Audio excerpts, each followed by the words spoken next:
जय जय श्री सीताराम जी, जय जय हनुमान जी, जय माता दी। श्री कली हनुवानी। आगे अध्याय में, एपिसोड में हम यहाँ पर देखते हैं। अच्छे से आप प्रणाम कर लीजिए।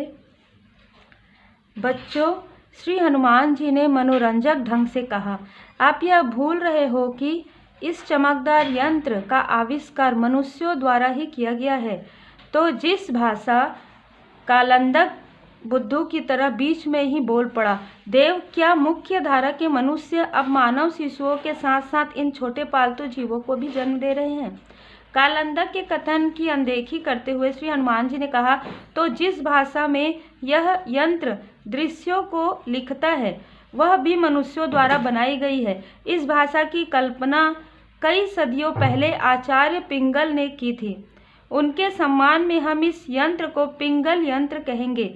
साधारण मानव भाषाओं में आमतौर पर लगभग 3 दर्जन प्रतीक होते हैं, जिनमें वर्णमाला और अंक शामिल हैं। किसी भी साधारण मानव भाषा में लिखी गई सभी पुस्तकें, सभी दृश्य, सभी कहानियाँ, सभी विचार केवल 3 दर्जन प्रतीकों का उपयोग करके ही लिखे गए हैं। आचार्य पिंगल ने भाषा को इससे भी अधिक संक्षिप्त करना चाहा। उन्होंने केवल 2 प्रतीकों का उपयोग करके एक भाषा की रचना की। श्री हनुमान जी युग्मक प्रणाली की बात कर रहे थे, जिसके आधार पर आधुनिक मनुष्यों ने गणक यंत्र, पिंगल यंत्र आदि का आविष्कार किया है। केवल 2 प्रतीक। देव, जानकी रूपा ने यह पुष्टि करनी चाहिए कि उसने श्री हनुमान जी के शब्दों को सही से सुना था या नहीं। श्री हनुमान जी ने पुष्टि की, हाँ, एक ऐसी भाषा जो केवल 2 प्रतीकों पर संरचित है, पिंगल भाषा। पिंगल यंत्र पिंगल भाषा के प्रक्रम पर आधारित है।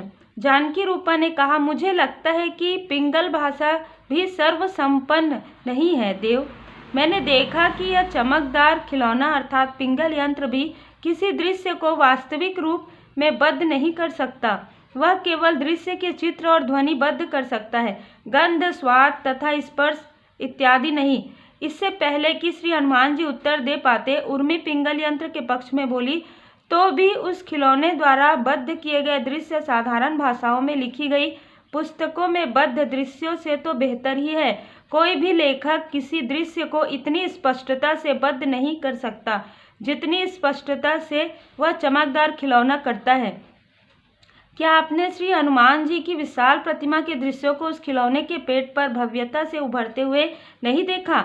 वे अद्भुत थे। चमकदार खिलौने का पेट, जानकी रूपा ने व्यंग्य किया।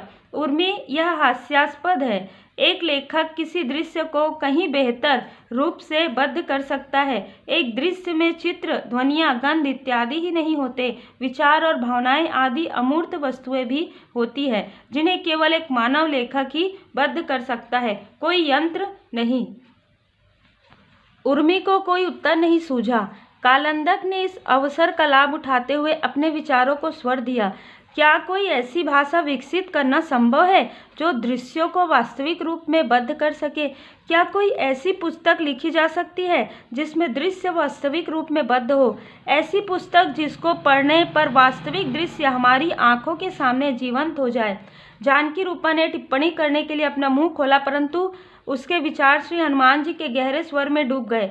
वे बोले, हाँ, वह परम भाषा उपस्थित है। ब्रह्मांड के सभी दृश्य उसी भाषा में बद्ध किए गए हैं। जहाँ साधारण भाषाएं किसी दृश्य को अंकित करने के लिए प्रतीकों और शब्दों का उपयोग करती है, वही परम भाषा सभी दृश्यों को बद्ध करने के लिए केवल 2 चरों का उपयोग करती है, कर्म और इच्छाएं। वे 2 चर हैं। मैंने ठीक कहा ना देव? कालंदक तुरंत बोला, हाँ। परम भाषा की संरचना क्या है देव? इसे कैसे सीखें? कितना अच्छा होगा यदि हम किसी दृश्य को उसके वास्तविक रूप में बद्ध कर पाएं और तत्पश्चात उसे जब चाहें देख सकें। पुनः देखे गए दृश्य और मूल दृश्य में कोई अंतर नहीं होगा। कालंदक बोला। पिंगल यंत्र के प्रति उर्मी का मोह क्षीण पड़ गया, क्योंकि अब उसके मन को परम भाषा सीखने का विचार आकर्षित कर रहा था। उसने कहा, वाह, हम दृश्यों को पिंगल यंत्र से भी बेहतर गुणवत्ता के साथ बद्ध करने में सक्षम होंगे। हम दृश्यों के चित्र, ध्वनियाँ, गंध, भावनाएं, विचार आदि सब कुछ बद्ध कर सकेंगे और बद्ध किए गए दृश्य को अपनी इच्छा से कभी भी देख सकेंगे? श्री हनुमान जी ने शांत स्वर में कहा, आपके मन का आकाश उत्तेजना के बादलों से घिर गया है। तनिक स्पष्टता से सोचो। मान लीजिए कि कोई दृश्य परम भाषा में लिखा गया है। उस लेख को पढ़ने से आपको दृश्य की प्रति नहीं, मूल दृश्य दिखाई पड़ता है। अर्थात वह लेख दृश्य की प्रति नहीं दिखाता है, अपितु आपको मूल दृश्य के भीतर पहुंचा देता है। इसे पुनः सुन लीजिए।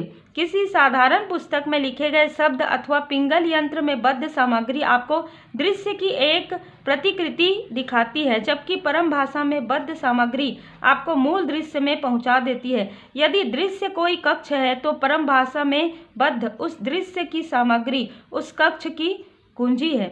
उस कुंजी का नाम है लिंग कुंजी। यदि आपके पास किसी दृश्य की लिंग कुंजी है तो आप उस दृश्य में प्रवेश कर सकते हैं। उर्मी ने कहा, लिंग कुंजी? मैं लिंग देह के बारे में जानती हूँ, क्या लिंग कुंजी उसी का दूसरा नाम है देव? श्री हनुमान जी ने उत्तर दिया, वे दोनों एक ही हैं। यहाँ तक कि आपका भौतिक तन भी एक कुंजी है। इस कुंजी से आप केवल अपने घर में प्रवेश कर सकते हो। किसी अनजान के घर में प्रवेश करोगे तो आप चोर कहलाओगे। इसी तरह लिंग कुंजी एक ऐसी कुंजी है जो आपको दृश्यों में प्रवेश कराती है। आप इसे लिंग देह कहो या लिंग कुंजी, इससे कोई अंतर नहीं पड़ता, बस आपको अर्थ स्पष्ट होना चाहिए। पिंगल यंत्र के संदर्भ में इसे लिंग कुंजी कहना अधिक उचित होगा। जय जय श्री सीताराम जी, जय जय हनुमान जी। मित्रों, मुझे अभी जब मैं ये पढ़ रही थी, यहाँ पर जब आई थी, तो मुझे फिर से गूंजपम्स जो है आए, और जो मुझे मेरे श्री चिरंजीवी श्री हनुमान जी बाबा जी की कृपा से ये मुझे समझ में आया कि हम सब ऐसे ही जैसे कुछ चीज़ें सीखते हैं ना अपने गुरुदेव जी की कृपा से, तो हम और भी आगे जिज्ञासु होते हैं कि हमें ये भी सीखना है, ये भी सीखना है। तो मेरे लाइफ में भी ऐसा ही कुछ हुआ है ना, कि मेरे पास जो जो चीज़ें आती हैं, जो भी स्पिरिचुअल नॉलेज आते हैं, जो भी मैं पहले भी बहुत सारी चीज़ें जो शायद आप लोगों को नहीं पता है, आने वाले समय में कुछ तो ऐसी चीज़ें हैं जो मैं अपने बारे में आप तक बिल्कुल लाने की कोशिश करूंगी परमात्मा जी की कृपा से।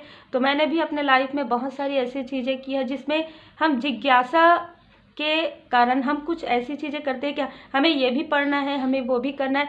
तो लेकिन जब हम गुरुदेव जी के शरण में जाकर ये करते हैं ना, मैंने जब पहले किया सोचा, और उसके बाद जब स्पिरिचुअल यात्रा में श्री हनुमान जी बाबा जी के शरण में जब मैं आई, और फिर जो ट्रांसफॉर्मेशन हुआ मेरा, उसमें जो स्पिरिचुअल यात्रा में जो स्पिरिचुअल नॉलेज गेन किया, वो